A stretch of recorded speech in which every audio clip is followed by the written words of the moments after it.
Hello, good evening, and welcome to Honey Badger Radio, numero 80, Manthreading, the plague of our time. Manthreading, not man-spreading. We've already covered that on the previous video. Allison is not available at this time. She is dealing with legal drama, and we were going to do a show about the legal case, which is why I changed the name of the title. But there is just too much to go through, and she is not going to make it to the show. So we decided to do something light today and just sort of have fun, just so that we still bring you something to talk about while Allison is dealing with the legal stuff. So we're going to be looking at an article which I have archived. So who knows where it actually came from? I'm sure it's in here somewhere. I'm here with Anna Cherry and Hannah Wallen. So the two people whose names rhyme that will probably get confused whenever I mention them.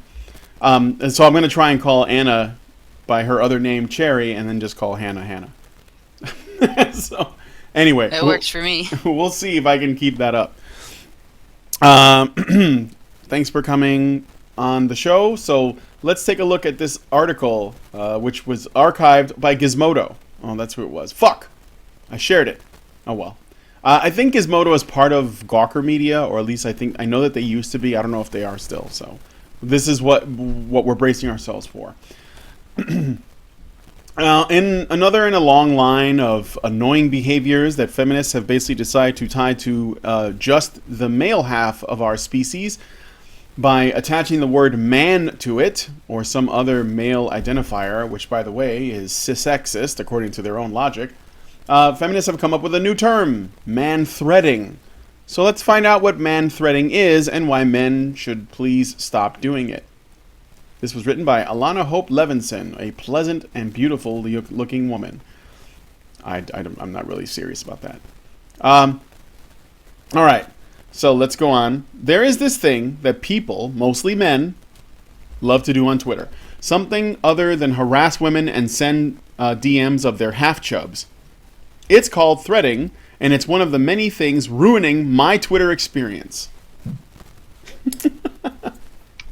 I don't know what she's talking about. I've never received a half chub. It's always full on chub. Well, some of us are capable of getting the full effect, and some of us can only get it to half mast. I'm sorry, Alana. You never revealed that, honey. That doesn't look good for you. Anna Cherry gets different photos because she get that flag all the way up there. So, I shouldn't say anything because that's mansplaining, I think, or is it manthreading? I don't know. Okay, so apparently it's ruining her Twitter experience. I wonder if it's because she secretly wants full chubs, or the full experience instead of the half chubs. The guys can only go so far. I'm sorry, it's just too much work. Threading happens when someone has a lot of thoughts or feelings on a particular topic, so many that they can't fit them all into 140 characters. So they write an article about it. Oh, wait. Wrong one. Yeah, right. So it's ostensibly to help readers follow along in their train of thought, they thread the tweets together by replying to themselves. Sometimes they even use numbers. I think I've just been misgendered. This is something I do all the time. This feminist is misgendering me. Doesn't that go against feminist etiquette? Mansplaining. It's just internalized mansplaining, Hannah. There we go. Except that my keyboard is on the desk. It's not on the inside. I believe it's called internalized oppression, as per Zarna Joshi. We all know she's the expert. My knees are soggy. Yes, that's right. Plus, it does say at the top here, people, and then in parentheses, mostly men, which that's totally statistically real, guys. There's science behind it, because she said mostly, and that means you can't really argue against it. So they can't fit it all in 140 characters, so instead they reply to themselves, the narcissists, in order to make their statement, because they need to get all their thoughts or feelings out. And sometimes they even use numbers, the humanity of wanting to make sure that what you're trying to explain can be followed by a reasonable human in full Yes. context. Yeah, Yes. especially after Twitter started this thing where, if you respond several times to the same tweet, to get a point across that somebody's asked you to answer a question that you can't answer in 140 characters, they all show in this mixed up order, or they don't all show unless you keep replying to yourself. Each tweet that you send, you have to reply to it with the next one in order to get them to show in order. Yeah, but she doesn't. Well, let's see if she justifies why that's not okay. Yesterday, a man named Eric Garland, a strategic analysis for business and government agencies. I like how she puts that in quotes, like that's not a real job. Strategic analysis or analyst for business and government agencies, with around 30,000 followers, decided it was time for some game theory without consultation from the rest of the internet. It wasn't time, and it will never be time, apparently. So, before I even get to the rest of this paragraph, Eric Garland, who apparently is some kind of expert, with a lot of followers, decided it was time for some game theory, and she doesn't think that this is acceptable. And this is actually the Eric Garland thread. I'm now hearing this meme that says Obama, Clinton, et al. Are doing nothing, just gave up. Guys, it's time for some game theory. And maybe he had something interesting to say, but no, he should not. He did not have permission. Yeah, I'm kind of curious to see if he's full of shit or not, because there's evolutionary game theory versus one-shot game theory. And a lot of economists look at one-shot game theory as per Nash equilibrium, but that is actually not quite the most accurate way to view game theory, because there's evolutionary game theory that actually accounts for altruism and not just fucking each other over like one-shot game theory. Anyway, I'm interested in game theory. I'm down with this guy. Like, let him speak his mind, girl. Yeah, I think I've just been woman-splained. Science-splained. I've just been cunt-splained too. Okay, so the ensuing political rant is so insane and prolific, it took almost 6 pages when posted into a Google document and included a map. I dare you to read this thread in full and try to still respect yourself. Oh, let's see. I'll come back to that in a second. Try learning stuff and still respect yourself. Yeah. We don't go to Twitter to actually have discussion. We go to Twitter. If you don't make your point in 140 characters or less, I don't want to hear it. And by the way, if you're a man and you think you can actually make your point in 140 characters or less, I still don't want to hear it because that's mansplaining, and we can't have that. So yeah, all that's left is pictures of Pepe and fucking memes. That's all we got is dankness. And the content of Garland's self-proclaimed thread isn't really important, as most are not. They're typically intellectual, quotes, dribblings from men who love explaining things to me, essentially a subtype of online mansplaining. These are people who want their ideas to take up the absolute most space possible, like manspreading, but digital space, because there's limited digital space on the internet, people. Oh my god, I can't believe it. Look, skeptic feminists, you guys have said that you think that the topics of manspreading or mansplaining are so trivial that they're not worth discussing. But what you don't understand is these people are adults, and they actually have some degree of reach. They can reach people with their stupidity, their retardation. The concept of mansplaining hasn't just been in these fringe parts of the internet where there are just angry, cat-loving, radical feminists. This has actually been in politics. There have been politicians who have used, female politicians who have used the term mansplaining when they're supposed to be talking about the direction that their country is going in. This is not trivial. This is something that needs to be called out because it's retarded, it's ridiculous. And now they're adding more to it. And what is the point of the term mansplaining anyway? The point of it is to silence men. It's simply to silence discussion, to say, despite how right you might be, despite how much more you might know about a given topic than I do, or how much more information, or how much more evidence, or how much more logic or reason you can bring to a specific discussion, I am going to tell you that you're not allowed to share that information. You're not allowed to participate in this discussion by shaming you because you're a man. And that is actually the intention of the statement. It's interesting to watch how the term mansplaining has evolved, because it used to be feminists would pull that out if they said something, like they made a definitive statement of opinion about a man's behavior or about gender issues or whatever, and men said anything on their side of the story. The feminist would say this is happening and it's sexism against women, and men have no say in this, and blah blah blah. And a guy would come out and say, well, this is my experience. Well, quit mansplaining. And now it's gotten to the point where they're using it anytime a man talks.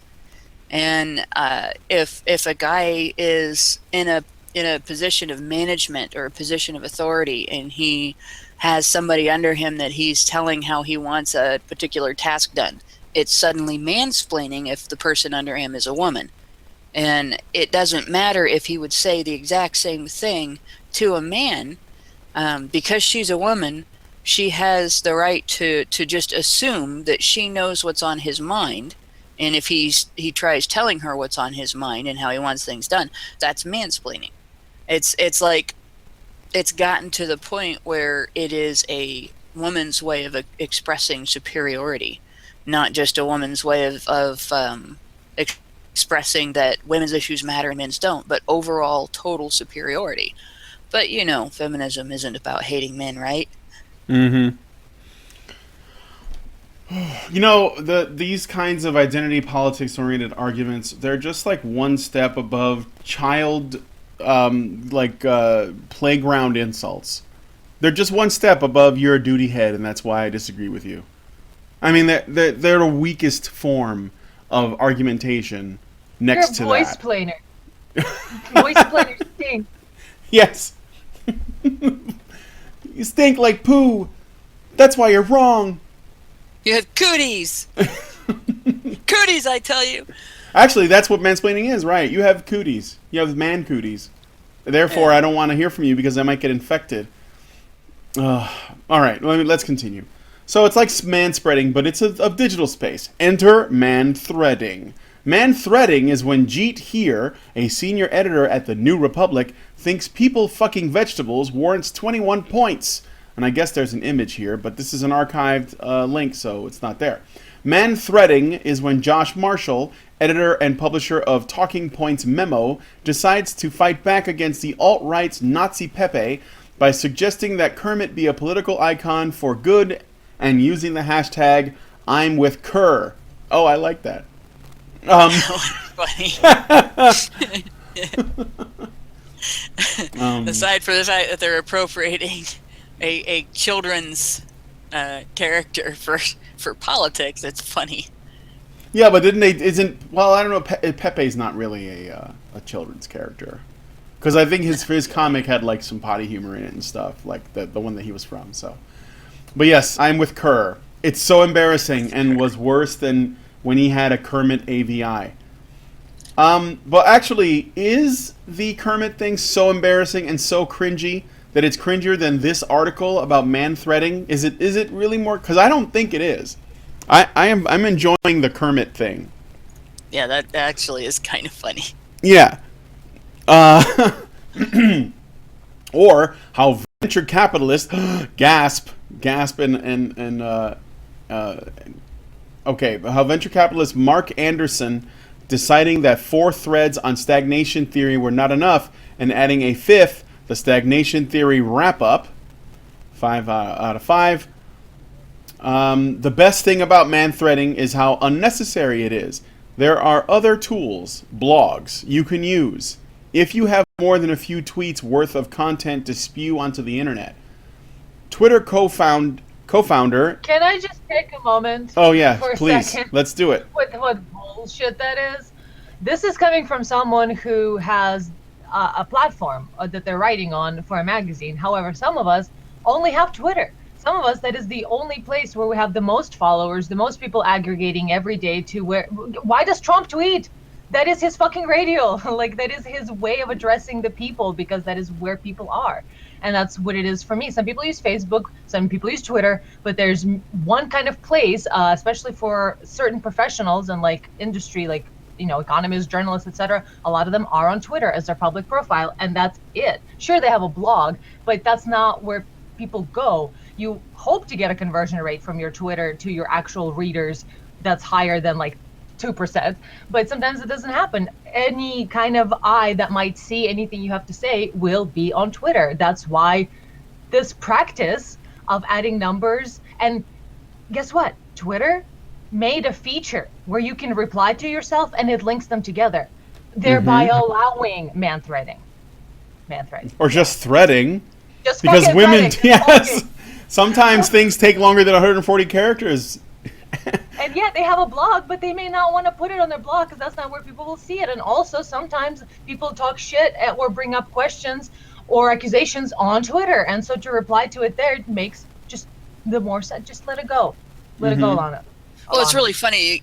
You get to talking to a feminist on Twitter, and you get into an argument, and they ask you to prove something, or they ask a question that takes more than 140 characters to answer, and you write on like a twitlonger, or you refer them to a blog post, and oh, your source is crap. It's not a source. It's an answer to your question. That is my answer. My answer is more than 140 characters. No, your source is crap. But then if you do this, and you write out the same answer in more than 140 characters, and oh, you're man-threading. It's basically a way of not letting the other person talk. It's basically a way of getting the upper hand by asking a question that takes more than 140 characters to answer. And then when you cannot answer in 140 characters, obviously, you don't have an answer to that question. And therefore, you're wrong and they're right. You know, it's very, very childish. It's like Brian said, it's like going back to kindergarten. You know, you disagree with me, you're a poopy duty head. Yeah, it's so infantile, and the funny this is feminist projection, which is often like the case when you really look at what they're saying. She says the best thing about man-threading is how unnecessary it is. No, what's unnecessary is this article. This is how unnecessary. When you make an article about something that you deem unnecessary, you are making something that is unnecessary already. When you say it's unnecessary, maybe actually, maybe he's like, look, this whole article is like man-threading. That's why it's bad. Cause you hate this. Yeah, and the thing is, I'll even take this one meta step further, and I could even make the argument that this video, this stream that we're doing right now about this article is actually as unnecessary as the article, which is making unnecessary commentary about the threading in the first place. I.e., if this article didn't exist, we wouldn't have this as the show topic. Obviously, we would be doing something else. So I won't even exclude myself from this thread of unnecessary action. But what we're doing is we're going to try and get some lulls out of it, so at least it's not, completely worthless. Because honestly, this is an argument that is so dumb, I can't get angry at it. All I can do is laugh, We're unnecessary threading. Yes. We're unthreading. There we go. It's needless threading. Okay, so... I was disappointed. I came to Twitter the other day, and it was all about man-threading, and I'm like, how is this not about guys who enjoy to needlepoint? This is false advertising. Well, the stupid thing is, all you have to do is ignore it. You don't like what somebody says, you can unfollow them, and you can mute them, you can block them. There's all kinds of ways to avoid dealing with speech you don't like on Twitter. When you got feels that are just bubbling up inside you because somebody said something that you just gotta fucking just say something, you're so wrong! Somebody's wrong on the internet! Well, you gotta love the way feminists are. It's not enough that they get to avoid, that they can lock themselves in their little hug boxes and avoid speech that they don't like. No, they have to control how people talk to each other, even if they are not part of the conversation. Mm-hmm.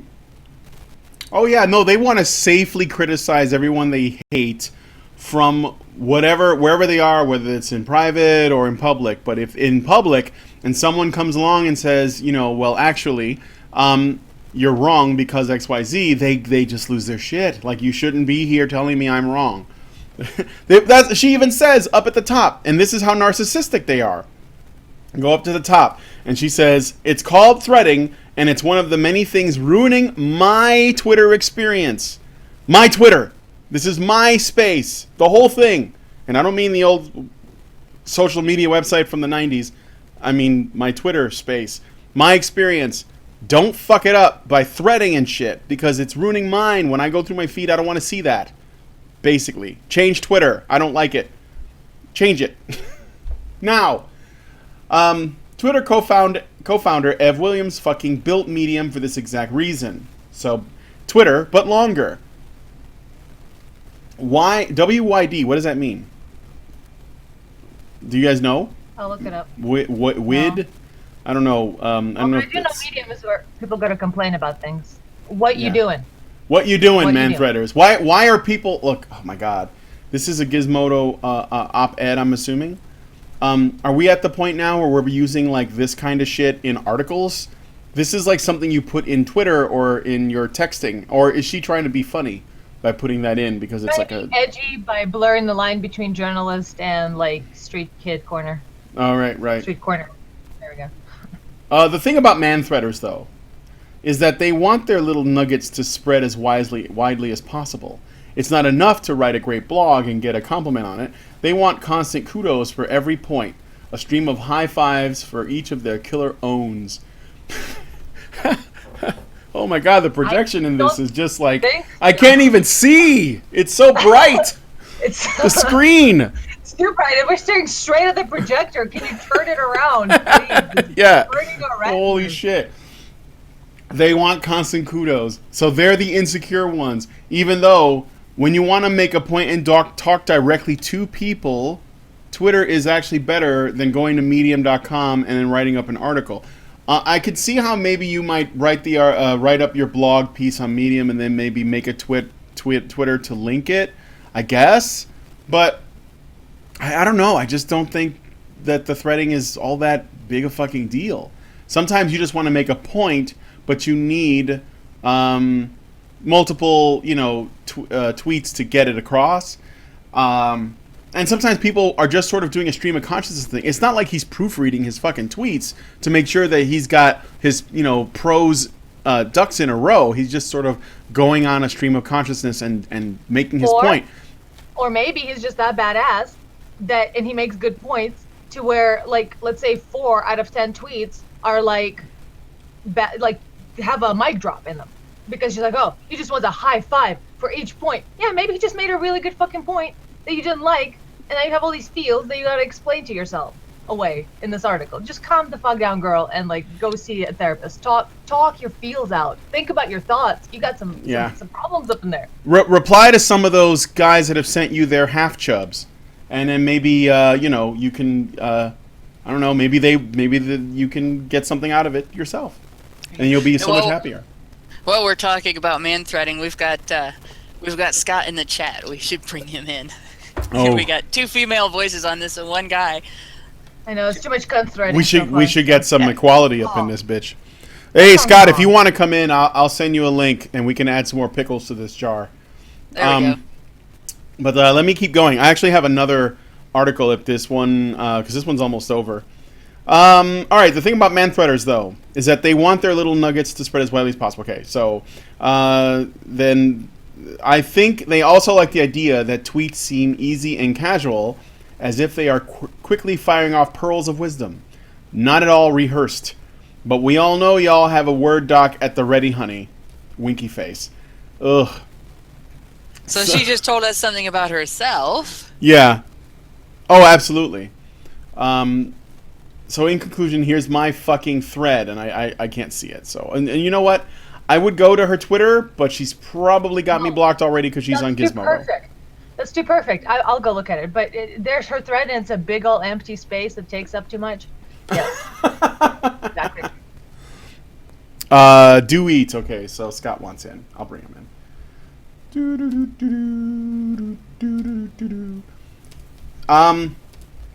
Yeah, I thought that this could be entertaining, and it was, but it was so stupid that there wasn't much else. I don't know what to make of this. Why are feminists so insecure? It's pathetic. Why are you guys so pathetic?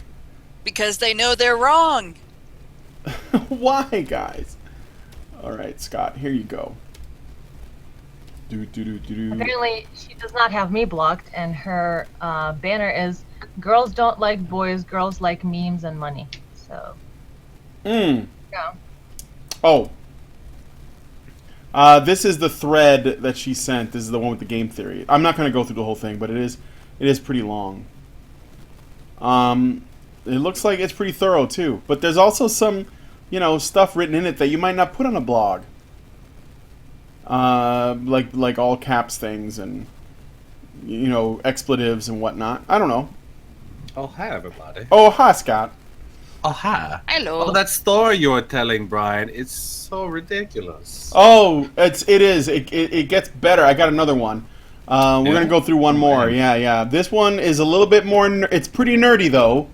It's pretty nerdy. I was gonna make it a Tuesday polecat topic. Yeah. Oh shit! So much chat going on in the room here, motherfucker! I gotta go get it.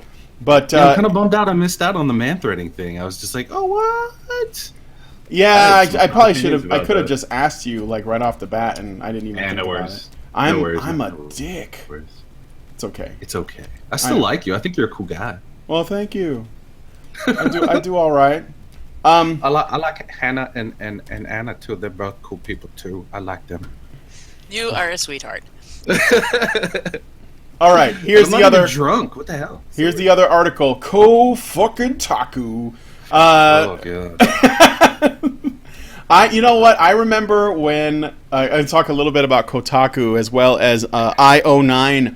I had a friend, one of my oldest friends, and he loved these websites. He would go here all the time, and it was actually to the point where he would quote IO9 and Kotaku shit, especially IO9, as though they could do no wrong when it came to these sorts of nerdy topics. And I was actually kind of like, I don't know, I find them to be overrated. And this is way before Gamergate happened, way before we were talking about this stuff. And when it did happen, and I knew Gawker was right in the middle of it, I told him, he brought up some IO9 shit, and I was like, fuck those people. I will never go to their website, ever. And then I explained to him why, and it took a while for him to basically come to grips with it. But no, he doesn't go to Kotaku or IO9 anymore. So I'll have to share some Kotaku stories with you at some point about the founder of Kotaku. The old founder. Yeah, I got some juicy bits, little behind the scenes stuff from my days back in game journalism. So, yeah. All right, so this is the nerdy shit we're going to get into now. This is the article, and I know Hannah will immediately understand where this is probably going. But even if you guys don't play Dungeons and Dragons, it doesn't necessarily... Excuse me, Brian. I was ranked 6th in my state for playing D&D miniatures. Okay, not just D&D. D&D miniatures. I played D&D miniatures. Yeah. No, I hear you. Yeah, you better. I do. Really? Were you? Yeah. Were you? No shit. Yeah. Wow, you go, girl. I know. High five. Cool. Girl's got street cred. Oh shit, check it out. Oh yeah, no, for sure. I know that Anna's because I've talked to Shiva a little bit about D&D stuff, and I know that you guys probably did that together. So, and also I don't know, Scott. I don't know about you if you have any experience with this, but if you play like RPG video games and shit, or like then you get it. I mean, like this is not like this is not going to be that heavy. This is fucking Kotaku. And the title of the article is Dungeons & Dragons' gradual shift away from monster boobs. So they're moving away from monster boobs, and apparently that is a good thing. Weirdly enough, though, monster girls is like a big thing now in terms of a fad with anime fans. Like there was I don't know the name of the anime show, but there's like some show where it's one of those. I think it's one of those harem type shows where you have like a human guy and he's surrounded by all these girls that have crushes on him, but they're all monsters. So you know what I'm talking about, right? Yeah, I don't know what it's called. I've never seen it, but Girls Bravo, not Girls Bravo, but the Girls Bravo is like a human, like non-monster version of that. But the other one is you're talking about Rosario Vampire. Well, no, it wasn't that, but that's another one. That's another one. Is that the one? All of them are that, guys. A lot of animes as well. Yeah. Nerdy otaku with a bunch of girls that just... Monster Musume, that's what it's called. Monster Musume. But anyway. Oh, nice. So let's go through the article, and then we'll see who wants to blow up and rant about this. Yeah, this is a tasty one. Dungeons and Dragons has historically used attractive monsters, and especially of the female persuasion, to appeal to potential players. Busty demons and Except when lithe it wood hasn't. maidens. Huh? Was Except that? when it hasn't. Yeah, you except when say. it didn't. Right. Mind flayers are not very. You don't find mind flayers sexy with all them tentacles on their face? Come on now. I do. It's problems. Unless you're into tentacle porn. Green trolls is just I love it. It's so hot. The Yeah. Yetis and the hill giants and I love it. So There you go. Not to mention the giant spiders. Oh yeah, giant Tree- spiders. Everybody wants a Black giant and green. spider. Oh man, those scraggly branches is just too lewd. You gotta censor that. Too lewd. I just want a hug from an owl bear. I want to see somebody try to draw a female ent and designate it as a female ent without giving it humanoid characteristics. An entwife? Yeah, an ent wife. We've Of lost. course, them. nobody knows what they look like, right? Because they all left. Everybody Yeah, remembers and that. they won't remember what they look like.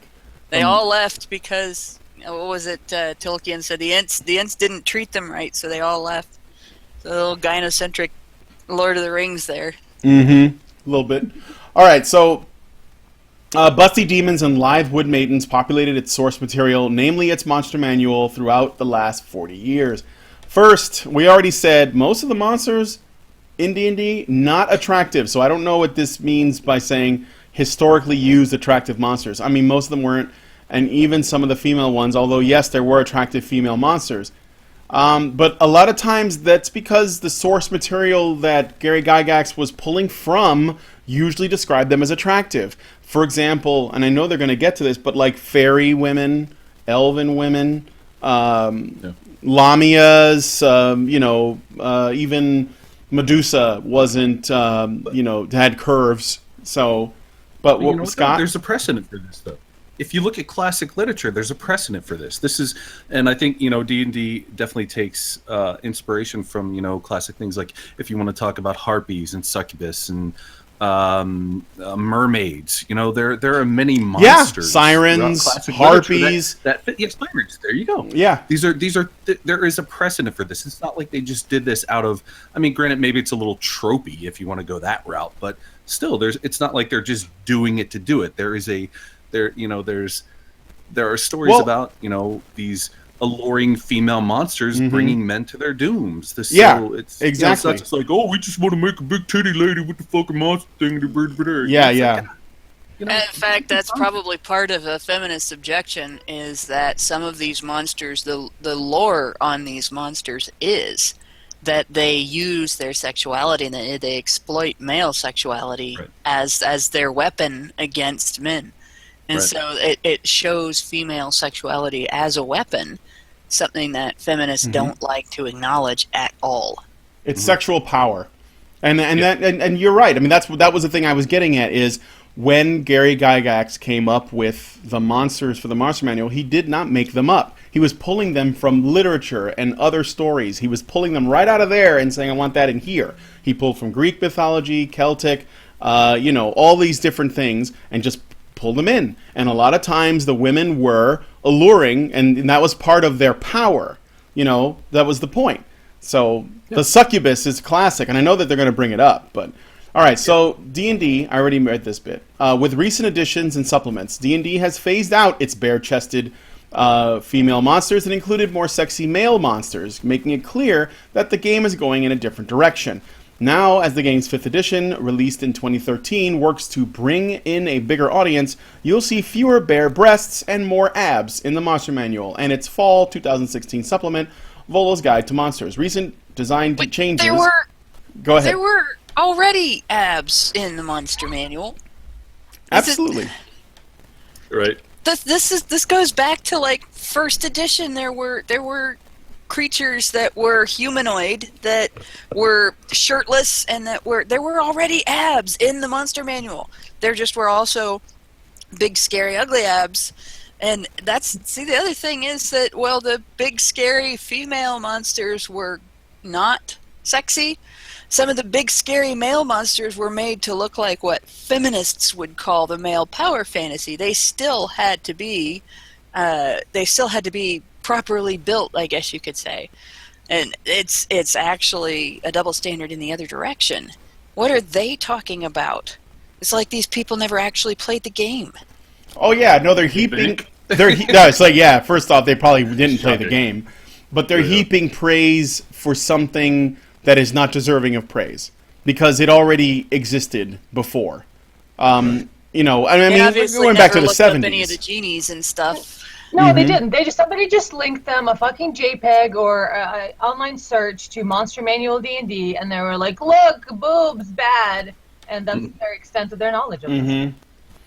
You see more of what you want to see, basically. I know. I don't like D&D, and none of my girlfriends like it. Only guys like it, so sexist. Could this be like if we want to dig this down a little deeper? Could this be an effort to bring more exposure to D&D to get it a bigger audience? Like it's like we all know these things existed, but the average person who maybe is new to fantasy or maybe new to these sorts of things, this might just be like basically a commercial for it. You know, I would say yes. I think so because I have recently bought the main books for the newest edition, the 5th edition, because I'm going to be running one, and I was looking through it, and the thing is, there's a lot in the artwork. Now, this is the thing about D&D that always kills me, and with not D&D itself, but the way people react to it. D&D is not meant to, like, the artwork in D&D is just something to give you a frame of reference, but it does not actually represent what's going to be in the game. Like, it's not a... it's a placeholder, basically. It's a placeholder, right. It's an idea. It's to basically get you thinking about it. Because the main point of D&D is to use your imagination. That's the main point. Right. So it's all about what you do. So what's in there, like if they show you a drawing of a orc, you don't have to like it. You can just say, well, the orcs in my world look different. And people do that all the time. So if the artwork is actually just kind of incidental... And we all knew that from the beginning. If you look at the oldest books, and I have like some of the really old ones, the artwork is kind of hit or miss. I'll put it that way. There's some stuff that's good, and there's a lot of stuff that's not. But you get the idea of what it's trying to deliver, and they were working on a different budget, and they had multiple artists, and they were all over the place in terms of what they wanted to put in there, and their ability to accomplish whatever their goals were in terms of designing the monsters. So it was always changing. There were always different artists moving in and out, and all of them brought their own look. That's why when people would even say orcs in the basic red box days look completely different from the way they looked when they were in the 1st edition, which is different from how they looked in the 2nd edition, which is different from how they looked in the 3rd edition, and so on. And mostly the reason for that was because they were going through different artists, and different artists were always putting their own spin on it. So in the same way, every individual group is going to also have their own spin on everything. So the artwork, it's just, it doesn't actually reflect anything. However, right, it's not completely indicative of what the thing is supposed to be. No, but because that's not what D&D is about. It's not about setting, strict parameters per se. It's like you are creating this world. You are imagining this world. So it can be anything you want it to be. Well, if you just look at totally. You look at 1st edition, just real quick. 1st edition, directly to that point, 1st edition D&D was the artwork was just shit. Like Google Gygax 1st edition, it's like nothing. It's like great. It's like grade A, grade A under A, where the art is just like, what is this thing, but you still want to play it. Sometimes it was, and some of it you could tell was like obviously traced from other things, like and then they just added bat wings to it. The goal was to give you something to go on. Yeah, it was. These people would be totally shocked if they realized how many DMs create their own races and their own like NPC creatures to use because of how many people get the monster manual and memorize so much that gets normally used and then there's so much that can't really be used in ordinary situations in the game and everything. And so you get DMs that they'll send stuff at you, and you're like, "What is this?" And you're thumbing through your manual, or you're thinking through the things you learned, and you've never seen it before because they created their own. This is not something that these guys don't make anything. People that write this shit, they never make anything. They never do anything on their own. They never come up with their own ideas. They only criticize other people's ideas. And I mean, hell, I don't know that necessarily creating this degree of controversy is to bring people into the game would be a good idea, because what it's going to do is bring in people that do not have that degree of creativity, and they're going to get involved, and then they're going to get like, I've seen this happen with guys that I've gamed with trying to bring their wives into gaming, or women that I've gamed with that have had boyfriends or their kids they wanted to get into gaming. Usually they'll marry gamers, so but when they're still dating, and they get somebody that really isn't into puzzle solving and creative thinking and storytelling and, I don't know, coming up with their own stuff like that. And they'll say they don't understand the game. What it is, they don't like doing the mental exercises it takes to play the game. It's not something they do for fun, and they get frustrated with it, and then they make fun of it. And I think that's probably what's going to happen here too. Is you're going to get people that are going to read stuff like this, and they're going to be like, "Well, this looks interesting," and then they try to get involved in it, and it's work. And it's if it's not fun for you, it's work, and they won't. They'll get mad and they'll leave, and they won't do stuff like this. And I think this is a terrible idea if that's what they're doing. And just looking at it, I can't see that the people writing this are the type that actually would play the game or would have any idea of how those of us that do play the game.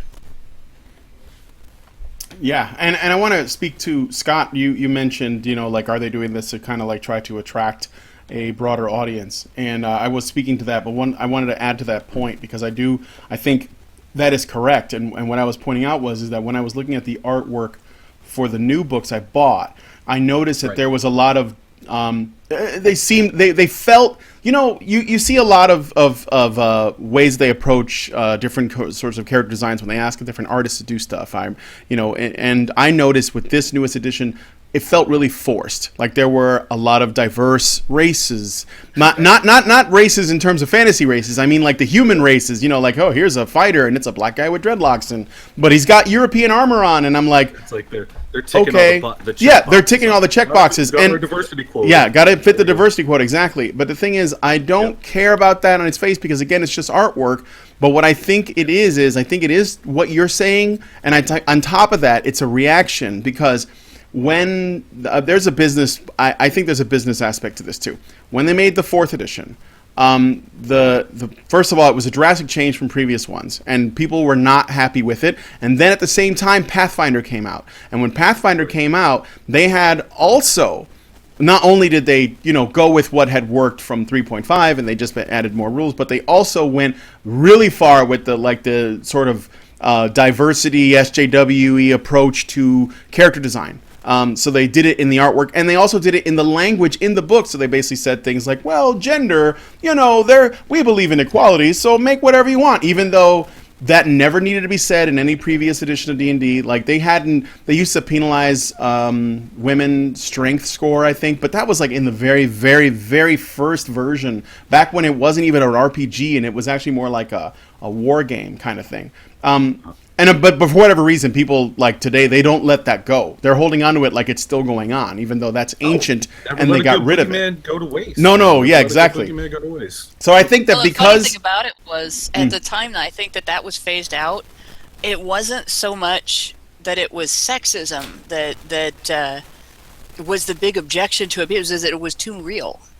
This is supposed to be a fantasy game where you can be anything. Why do you have to have that kind of a limitation? And there are other. I think that's the only one that actually got really removed as being too realistic, because there are limitations that various character races have and character classes have that nobody complained about those. No.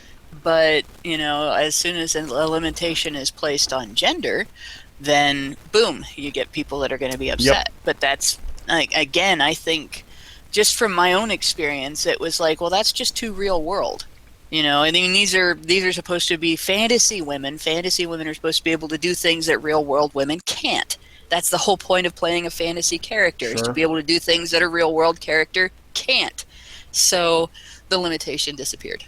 Well, and I would question this too. I know that they had a limitation on the strength, but I wonder if there wasn't a bonus somewhere else for women, and they're just omitting that bit because otherwise you basically are left with the for the sake of game balance. Why would I play a female if they So I wonder if there wasn't a checks and balance thing in there somewhere, But I don't want know. to say there was one written into the book because I don't think there was one written into the books, or I should say the pamphlets. But there was, and always has been, and probably always will be something that, like, people are aware, even if they don't have a name for it, they are aware that society is gynocentric.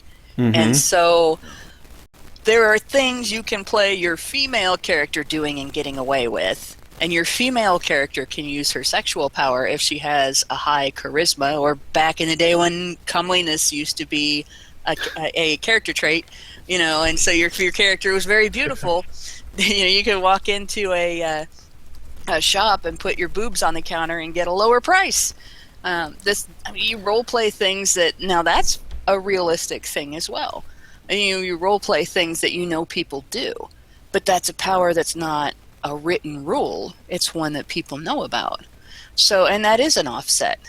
Mm-hmm. Women may not be as physically strong as men, and that's a real life offset. Women may not be as physically strong as men, but we damn sure know how to manipulate them with our boobs. You know what's kind of funny, as an aside to this, kind of going down the female and male power statistics as far as games go, I'm actually kind of surprised. I don't know if I'm fairly certain that none of you have probably played Rainbow Six Siege, have you? No. Okay, well, if you play Rainbow Six Siege, there are male and female characters. The male characters have more armor, they have more health, they're slower. Female characters have less armor, they're a lot faster, and their mobility is definitely up because they're smaller, lighter, so on and so forth. Mm-hmm. And frankly, I'm kind of surprised that feminists haven't glommed onto that and been like, you're making it unfair. Why do they have less armor? So it's just it's like one. Are they showing more skin, or are they just easier to kill? No, not at all. Nothing like that. But it's just it's kind of like you see stuff like this, and it's kind of like it seems that there's nothing that they won't attach themselves to try and be offended by. And it's like, well, why don't they have more armor? Why do the men have more armor? You saying that women are weaker? It's like, yeah. I literally, at least since the game came out, I've been waiting to see articles. Well, I think that part of it is, no, they haven't, but I think part of it is that that's a game that they have absolutely no interest in playing because it's like some military, like Michael Bay tactical shit. Yeah, to them, that's how they see it. It's not Michael Bay. No. Interesting. That's what it is to them. That's what I'm not making that conclusion. Okay. I'm making the assumption that they make is basically I'm sure anything they see that's Rainbow and they're like, oh, it's just guns and stuff. Rainbow Six is basically like this Tom Clancy series of military. Oh, Rainbow. Okay, I heard Rainbow. Rainbow. Yeah, Rainbow. Sorry. No, it's Rainbow That's okay. Six. Yeah. He's Tactical Squad. He be Southern. Rainbow. Sorry. Rainbow Six. Rainbow Six. Rainbow Six. There were 6 of those movies. All right. Okay, so let's continue on here. With recent, to your point, that's why I think that D&D is playing the catch-up game. So they're doing the diversity shit because Pathfinder was doing it, and it may have been part of their success. Although I don't think that D&D is aware that not really. It was really about the timing and everything. But they're playing it safe. They're covering their ass and they're putting in the diversity shit. They even put it a little bit in the language, but it's mostly in the art. So I think Pathfinder's success is going the direction that D&D had been going before they decided to take, go off the deep end and make all kinds of changes and shit. Honestly, I think Pathfinder's success is that the people that didn't want D&D to become something that was not what D&D was before stuck with Pathfinder because it went the direction that we wanted to go. Okay, so moving on. With recent additions and supplements, D&D has phased out its bare-breasted female monsters and included more sexy male ones, making it clear the game is going in a different direction. Now, as the game's 5th edition, released in 2013, works to bring in a bigger audience, you'll see fewer bare breasts and more abs in the monster manual, and it's fall 2016, which is I already said.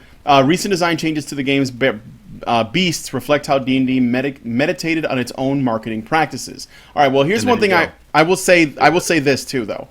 There's another thing to Scott's point. This has probably got more to do with the fact that it's more mainstream Therefore, it has to appeal to a broader group of people than before, when it was basically like this fringe thing that only like, you know, a small number of people were really interested in. So back then, if you put, there was a lot of nudity in those books. Mainly it was like the female demons and shit, where it made sense, right? And they would just say, well, they were nude, so, or they were usually topless. Like if you look at the old paintings or the old artwork or whatever, demons not concerned with like covering up. So we're just going to basically draw it like that. Now they clothe them because, you know, they're probably thinking, well, because it's like a higher profile, there's more awareness around it. There's probably going to be more people watching it to find out who can we sell these books to. Because I don't want, like, imagine the pearl clutching mother that's saying, look, I don't want my 11-year-old kid who wants to play D&D playing a book that has a succubus in it with her titties out, because that's offensive to me. So instead, you know, the succubus is going to be wearing armor. I shit you not, I have like the 5th edition monster manual, and no, it's not the succubus, but the devil's side is called the Irine's devil, and it's basically a feather-winged, beautiful woman, and she's wearing like a full suit of plate mail covered from head to toe, and I'm like, okay, well, I mean, it looks cool, but they used to be naked, you know? Are they actually going to clothe the succubus? Oh yeah, they clothed the succubus, yeah. Do they understand what a succubus is? Clearly not. I mean, do they know that the whole point of the succubus is to use your sexual attraction so it can touch you and steal your energy? Mm-hmm. Well, but you know what? Here, the thing. Do they know there's an incubus? Right. Yeah. Only has a band. That's all they know. But it says it right there though. Works to bring in a bigger audience. Mm-hmm. They're saying this is basically a commercial. That's what this is, because I can't really, frankly, you know, and like you said before, we're talking about, you know, these are things that have existed, you know, since basically the beginning. There's been male abs, there's been tits, there's been whatever. These things have always existed, but now they're, you know, this is basically a much ado about nothing situation, because they're telling stuff to us that we already know, but this is not for us though. This is to bring in a bigger audience. That's why this you know, this could be an ad, but there is other stuff. But there is picture of the. I just gotta say, the picture of the succubus didn't actually show anything. There was the nipples were covered by hair. Oh yeah. There was, you know, a dark triangle of hair where the crotch was. It was a line drawing. This was not like my parents would not have let us play the game if it was, you know, full of porn, and they're acting like this was full of porn. Are you looking at the book right now, Hannah? I actually, I thought I remembered it being like that. I actually looked up the image. You can online. look it up. It's right succubus. here. Yeah. Here's a. Here, I'll put it in the chat here. Okay. It's not like seriously. It's not that. It's a line drawing. Yeah. It's basically fan art. Like, for them to get like. This is how I remember. I found it. I'm putting it on the screen right now. That's too many curves for a 12-year-old boy. I mean, that was it. Too much. The second edition was actually more revealing, if I remember right. See if I can find it. You know what's funny? Last night I was watching. Have you guys seen Knights of Bad Acidum with Peter Dinklage? No. Oh no, I've heard of it. But well, it's about these guys that are LARPers, and you know, they're D&D LARPers. And one of the things in one of the characters, they're making fun of him because he apparently stuck the pages of his monsters guide together because of the succubus, because of his extreme reaction to the succubus. And I was like, well, this is worth doing this timing that I can talk about this now. But yeah, it's like, and you look at the artwork though, and it's just like, really? Well, I mean, I guess, you know, when I was 12, I, you know, probably things that were lesser than that got me, you know, excited. So who am I to say? all right, well, Your catalog is enough. Look at that naked lady, like naked, all the way. Oh naked. my God, the nudity! Oh my God! Apparently, there is not an image of the second edition succubus on. That's funny because that one, that's the one. If I remember right, she looked like she was drunk or something. Okay, so now let's go on to the bit where she gets into why it's sexist. Mike Merles, the senior manager of D&D, told me that in the game's earliest years, you definitely had a sense of nudity. Looking at you, topless succubus in the first edition. This is the one we just looked up. Topless, yes, but not nude. You don't really see anything. And it's like it's kind of, I wouldn't say it's crude, but it looks like it's traced out of like a Playboy or something, and then they added wings to it. That was the thing I was joking about before. As something that was becoming a common counterculture of the time. Now D&D is a different game. The counterculture Merles refers to was, for the most part, marketed to straight men. That's because D&D's early fandom was mostly male. A 1978 survey puts the percentage of female fans at between 0.4 and 2.3%. The game's disinterest in courting women was hotly discussed in an early 80s Dragon magazine column such as "Dungeons aren't supposed to be for men only" and "Women want equality and why not?"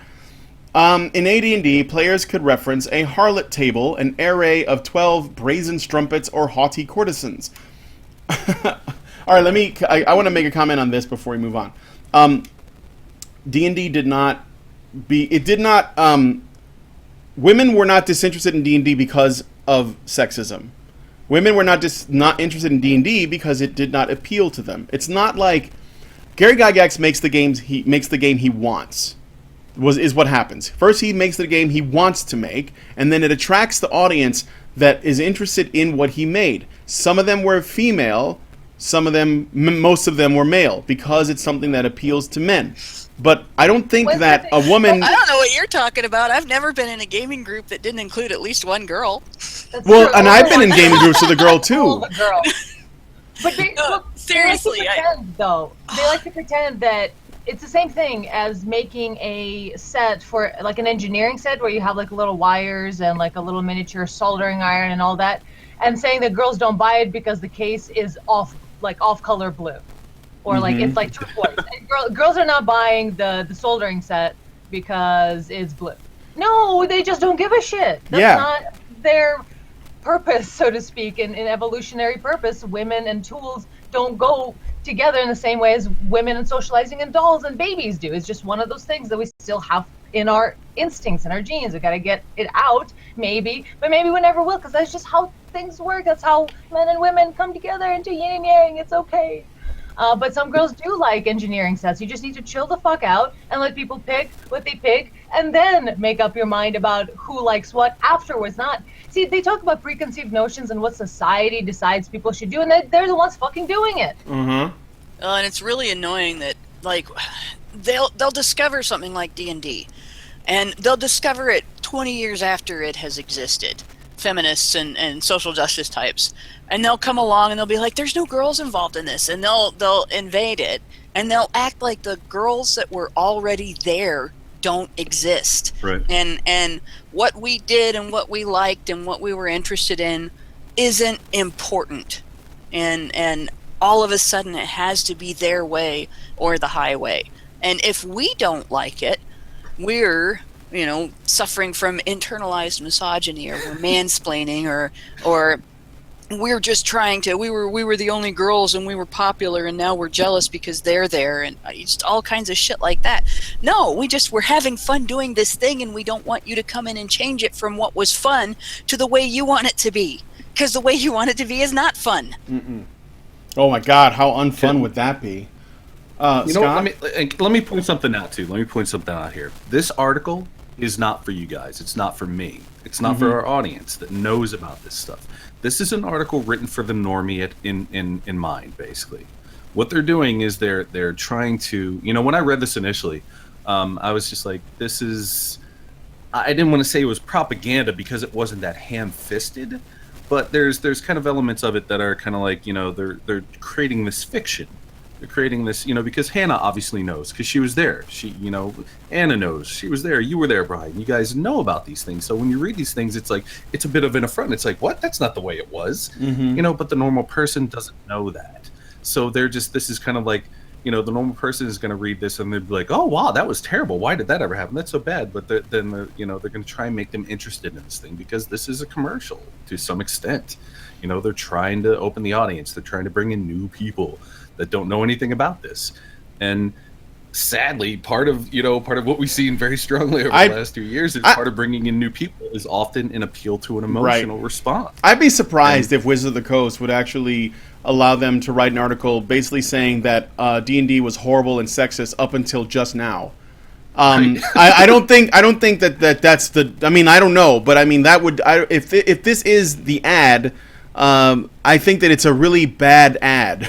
Like, it doesn't really sell it very well. It's not a traditional ad, but I'm saying it has elements of that. Yeah, I think. When I first read it. We've been a bad boy. We're ready to be good. It's not a good ad, feminism. no. Okay, so let me move on here. Early on, the game's rules penalize players' strength score if they chose to be female. It's not hard. No, first off, okay, that's not D&D. That was chainmail, but fine, whatever. It's not hard to see how the game's rule set, illustrations, and culture, so mired in wargaming, engendered a bit of a boys' club. No, there should have been a period, but there wasn't. All right, so apparently the rule set itself is a boy thing. So women don't like rules. Illustrations, we already talked about how sexist that is. And the culture, which is mired in wargaming. Women don't like war or fighting. So obviously you're just going to make it into a boys' club. The 5th edition does not change that because it still has rules, it still has illustrations, and it also involves fighting. That's why D&D is fun. So it's not actually going to change much. But it's funny that she believes that. Again, we already know that there are women who play, and this is probably aimed at normies that don't know anything, which is part of why it bothers me, because they're basically they're rewriting history for people who don't know the history. Yeah, they're misrepresenting your culture, basically. Yeah. What they're doing. They're culturally appropriating. D&D weathered the Devil's Game accusations. Where are the Cheetos? D&D weathered the Devil's Game accusations, and we weathered the this causes suicide accusations, and the gaming culture will weather this as well. These people will continue to try, and eventually everybody that really loves the game will get sick of them and tell them to get the fuck out. That's basically what's going to happen here. And they're in the end, they're going to end up really floundering for an audience. Mm-hmm. So you'll see more of this. You'll see them going more for the normies because that's the only people who are going to listen to them when they do this. Well, you know what? Here's the thing too. Is like I don't know if you guys are familiar with Magic cards at all. Does anybody have any experience? Magic Gathering. Yeah, right. I used to. You know what's been happening over the last year or two with that. Right? I heard that there has been some SJW shit going on. It's been longer than a year or two. There was because it's been a couple of years since. It's kind of blown up the last 2 years, especially, and to the point where Wizards of the Coast is very actively got an SJW slant to them now. And it makes me glad I got out when I got out. Yeah, and they're pissing off the fans in a big way. They're pissing off their core fans by being really SJW-y, I guess, for lack of a better way to put it. And I hate to say this, but pissing off their fans is what Wizards of the Coast is best at doing. Well, yeah. I'm sorry, but that's the truth. I mean, when I got out of Magic the Gathering, the reason that I quit was because Wizards of the Coast flooded the market with cards to the degree that if you weren't, a pro gamer, you could not keep up. I didn't make enough money to keep buying cards and cards and cards. And what they were doing was they would put new cards out that were exactly the same as old cards, and then they would ban the old cards, so you had to buy the new cards if you wanted to play. Yep. And I started with the Unlimited edition. I had the Unlimited Chaos Orb. I'm still butthurt over this, okay? I had an Unlimited Chaos Orb stolen off the gaming table. And then it went up in value to like $50 or $60, and I was like, fuck. But in any case, they pretty much pushed a bunch of us out doing that. And there were a lot of people that I knew that quit playing because they did that. And now they're pulling this SJW shit and banning people for having from playing a game for having a history that has nothing to do with the game. Yep. And acting like they're a danger to other people in public where everybody can see them. Like, what's he going to do? Go on a raping rampage at the gaming table? Come on. Like just, you killed my royal assassin. I think that one's banned too. And jumps across the table and rips off all your clothes. No, it's stupid. Yeah, it's preposterous the lengths that they've gone to where they're actually, like you said, they're actually banning people for thought crimes. I mean, Will they ban people for tax evasion too? If they got somebody that's got tax evasion in their history, are they going to ban somebody that if they go back and they look in their criminal history? Oh yeah, you robbed a convenience store, 20 years ago, or you were with a group of people that got busted for that 20 years ago. You can't play either. Take your cards and go home. It's stupid. Preposterous. It is preposterous. Mm-hmm. And I could understand it if it was a situation where they were having people room together, and you've got sex crimes in your history. We can't, have people. Nobody's going to want to room with you. Sorry, but it's not. They're in a room full of people with spectators and everything. Yeah. What are they going to do? Yeah, and it's to the point. It's like almost. I hate to be so hyperbolic about it, but it's almost like you look at Wizards of the Coast and what they've been doing, and it's almost like Gestapo tactics, where they're like, they're really seeking out these people and trying to, ferret them out as bad people. It's like by like checking out their Twitters or whatever the hell it is that they're doing, like doing background checks on people. It's like, really? Mm-hmm. I mean, is that something that needs to happen? Do you really have to do that? It's like, it's one thing, like Hannah said, if somebody has a a history as a sexual predator, and that's something that they have to divulge, that's one thing. But if it's like somebody's on Twitter and they're saying something you don't like, and you're going to ban them from a tournament because they have a different political affiliation from you or a different view on something, that is just, oh my God, my brain just went boom. It's just like, how is this even happening? How do we live in a world where it's like they've got their secret police monitoring who's playing in fucking tournaments, and they're kicking people out because of wrongthink. I mean, this is literally happening. This is like legit literally happening. And I know I said literally. I hate myself. Okay. Yeah, but you used it correctly. It is actually true. It really it's not figurative. You used literal in the literal sense of the word. Literally using literally. I literally used it correctly. Wow. Yeah. But I think if they are going to pick out one type of crime and ban everybody that has a conviction for that, whether it's from yesterday or 20 years ago or whatever, any span like that, then they should have to do criminal background checks on anybody. And anybody who has a crime of that level, if it was a felony, nobody can have a felony in their history and play that game. If it was a misdemeanor, well, then we're all fucked. You better not get pulled over. Too many points on your record for speeding. Done. Yeah, no, you can't play. Sorry. Yep. If that's what they're going to do, they need to be consistent. They can't just make it one thing, because it's bad to commit a felony crime, whether it's a sexual felony or not. Obviously, these people are not trustworthy. So that's my spiel on it. If they're singling people out for social justice reasons, it's just as bad as going through your Twitter and banning you for wrongthink. Yep. Whatever the fuck that was. Manthreading. Yeah. Okay, so this is kind of a long article, but I can't stay long, so I'm just going to read this last paragraph because I think we can go on a bit on this, and we'll wrap up afterwards. So, because there's a bit of sleight of hand here in the language. Gary Gygax, the game's co-creator, was a big pulp fantasy guy. Conan was his Bible. And in Conan, women are hot, well-endowed, and ready to get down. Now, that has nothing to do with monster women, by the way. That's just women. So I think that she's implying that Gary Gygax is big on sexual objectification and then brought that influence into D&D, which is not okay, apparently. Even enemy or non-human women. In Robert E. Howard's Frost Giant's Daughter, a sexy frost giant who, save for a light veil of gossamer, was naked as the day. She is used to lure the barbarian to her father and brother, who would kill him. It's the classic femme fatale trope, Merles explained. Greek myths and European folk tales, from which D&D takes inspiration, often use these non-human women as vulnerable lures or fierce beasts. Merles said, I imagine in the early male-dominated years of the hobby, that took root and became a cliche.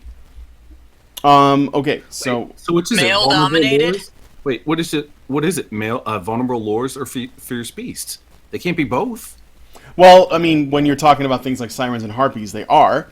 But that's why she... but the thing is, though, he's saying that Merle's who is, I think he's a bit of a cocksucker myself. He basically tries to make the point that no, because he's basically saying, look, the femme fatale trope, or even the women who are secretly monsters, such as sirens and harpies, as I pointed out before, or succubi, or whatever, witches that use magic to disguise their real appearance. Those things are made tropes by the male-dominated years of the hobby. They're made into a cliche. As opposed to the fact that they already existed, and they were just being brought into this. And the thing is, in all of the stories about these kinds of things, where you have like these women that lure men to their deaths, as monsters or ghosts or witches or whatever, these are cautionary tales about the ways in which women can be dangerous. And that's why they don't like That's why I don't like them. Yes. Acknowledging female sexual power pisses feminists off. They want to say women are victims. They want to say women have no power. They don't want a type of power that women have over men acknowledged at all. And this shit about, luring men to their deaths being a trope, and the idea that it's not a real thing. Look at all of the times, protect your women, come home to your women, your women are threatened by the other, the big nasty other that's coming in to invade your country. Look at all the times that is used to get men to go into war. Look at who was pinning white feathers on men during World War I and World War II. It wasn't other men. It wasn't other men shaming them into going to war. It was women. And it was pretty young women that would come along and pin a feather on you. It was women shaming men into going into war. And it was the idea that you were responsible for her and that you wanted her approval and you wanted her respect. The idea that women don't have the sexual power if we don't talk about it is stupid. It's flat out stupid. And the idea of feminists trying to eliminate it by saying that we can't ever have it portrayed, that's not going to get rid of it. And it's not going to get rid of people's awareness of it. It's just going to be one more demonstration for us that feminists are not honest and that they hate men. Like, blame men for women's sexual power over men. That's great. It's not like men are exercising it without women's consent. When a woman acts as a lure in a situation like that, or when a woman acts as an enforcer in a war situation like that, that is her choice. She chooses to do that. She decides she wants to be part of this thing that's going on. And it's not women or men exercising power over women. It's women exercising power and control over society. There you go. Well, I think I got to stop it here because I'm actually I have an appointment in a little bit to check out Rogue One, and I'm watching this because I want to be able to talk about it next week if I need to. So so I'm going to be going to check out the midnight showing of that later on. So I'm going to have to wrap up the show, but maybe this article goes on for a bit. I can I think I can do this on a polecat or something. Because she goes into this great anecdote about, her first early experience with D&D and how sexist, I guess, her friends are or something. And so, we can maybe, revisit that if we want to. I'm noticing that this is basically going in a direction. RPGs have been under attack since they've come out, since there have been RPGs. So if it's not from the religious fundamentalists, it's coming from feminists. And now it's the feminists and SJW's turn. So just like video games, just like movies, just like comic books, just like fucking collectible card games, just like heavy metal, nothing is safe from them. Well, they're not above attacking anything. That doesn't necessarily mean they'll win, because heavy metal clearly did not falter one bit. And as I mentioned before, porn cannot be defeated ever. So don't even bother. So all that's left is basically people's video games, and if we don't bend over and take it like Wizards of the Coast did, there's no reason why you need to, because these people don't actually buy your products, guys. There's no need to fucking try to appease them. because they're not actually your capitulate. audience. You know, Right? Don't capitulate. don't capitulate. Don't apologize. Or I may have to show you Macho Women with Guns, which is probably the most offensive game ever made if you're a feminist. And if you don't know about that game, you should look it up. It's fucking great. Anyway, thanks, guys, for joining me on this more laid-back Honey Badger Radio episode. Next week, I'm going to try and bring a guest on. I hope I can. He is part of the National Coalition for Men's sort of Midwest chapter. And I've been talking to him on Facebook for some time, and so we're trying to work out a time to bring him on. He's doing great work, so we'll either do that or we'll do a follow-up on the court stuff. I don't know yet. We'll find out next week. Thanks for joining us. Thanks, Scott, for coming on so randomly. Yeah, man, and thanks for having me. thanks, Cherry and Hannah, for joining me on the stream. So, and we'll talk to you guys